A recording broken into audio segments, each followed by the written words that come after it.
কি খুলছো মা এটা? বন্ধুরা, এটা এখনই পোস্ট অফিস থেকে এলো পার্সেলটা।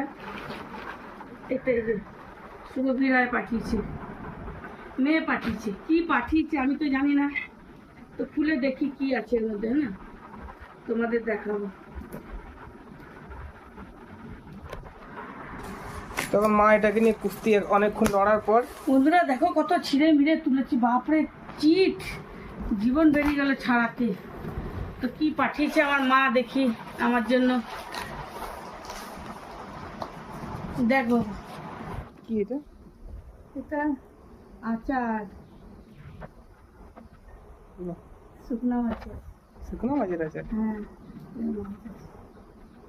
প্যারিস।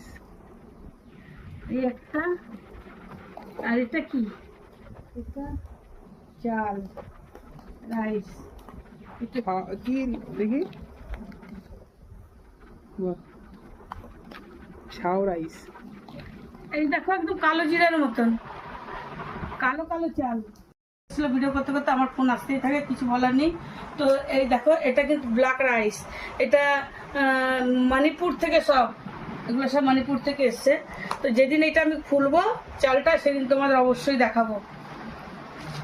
আর এটা কি থামিয়া কি সব লেখা আছে, এটা ঠিক মতন পড়তে পারছি না। থামিয়াকপি পিকলস। আর এই যে এইটাও কিন্তু শুকনো মাছের আচার। আচার? বাহ। সব মণিপুর থেকে এসছে, এগুলো মেয়ে সব পাঠিয়েছে। এই যে 2 রকমের আচার শুকনো মাছের। এটা মনে হয় ইলিশ মাছের আচার, এটা ইলিশ মাছের আচার। আর এই চালটা, এগুলো এখনই পোস্ট অফিস থেকে দিয়ে গেল। তো বলে মেয়ে খায় ওখানে, এগুলো খুব টেস্ট লেগেছে। আমি তো কোনোদিন বাপকালে খাইনি, আর এই প্রথমবার খাবো এগুলো, খেয়ে দেখবো কীরকম টেস্ট। ও আমাকে বলে মা খুব টেস্ট, খেয়ে দেখবে, ওই জন্য পাঠিয়েছে। তো কীরকম লাগলো তোমরা কমেন্টে জানিও।